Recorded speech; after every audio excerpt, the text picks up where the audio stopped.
Well,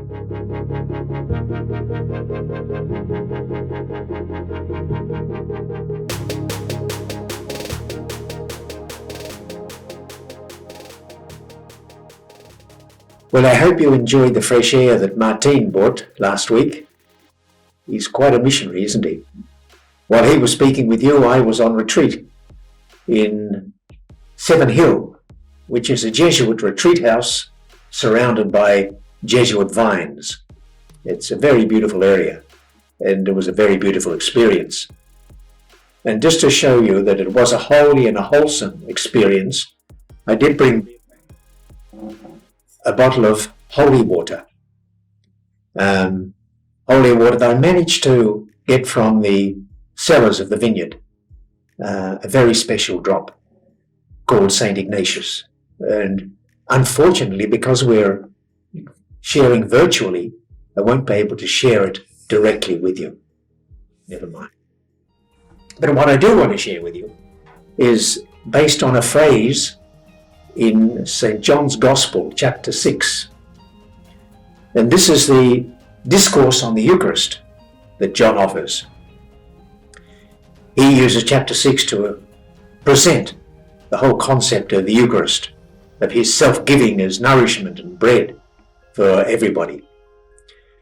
The other evangelists present have their presentation of the Eucharist in the Last Supper. With John, Jesus is doing a very humble service of washing the feet of his disciples. He is the leader, but he offers this service as an example for them.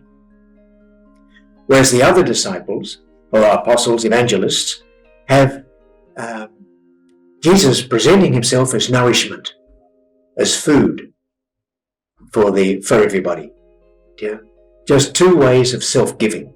At the beginning of chapter 6, John has the incredible miracle of the multiplication of 5 loaves and 2 fish to feed 5,000 people. Now, it can't be done if it's not a miracle. And this is done at the time of this Passover, a Jewish feast, remembering their liberation from slavery in Egypt to new life in the new land, the promised land.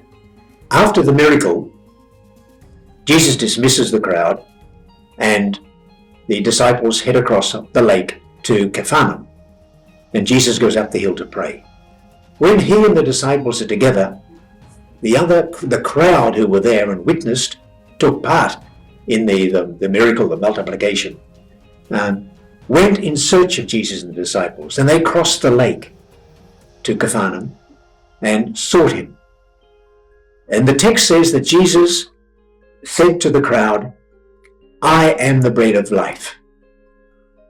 And that's the phrase I want to have a look at this morning. Frequently in John's Gospel we have Jesus using the phrase, "I am." I am the bread of life. I am the light of the world, the way, the truth, and the life. And it recalls when the revelation of God to Moses at the burning bush. Jesus repeats that, showing his divinity. We know that Jesus was fully human and fully divine. And John is retaking the fact that Jesus was also divine. I am the bread. The bread which in the Passover context recalls the unleavened bread shared in the final meal before they fled Egypt, fled slavery, and headed for new life in the promised land. Also, it recalls manna that God gave to the people in the desert. This bread from heaven, as well as I am the bread of life. Jesus said, "I have come that you might have life and have it to the full. That you might have life now, here, and forever." Life to the full was his promise. And in this gospel, just straight after I am the bread of life, John has Jesus saying, or linking, encounter or presence and belief. He who comes to me will not hunger, and he who believes in me will not thirst. And those two are together when we come to Eucharist. Because Jesus says, I am that bread that you share. I am that wine that you drink.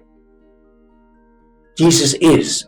And we've tried over, 20 centuries now, to try and use different philosophical systems to explain why and how and what.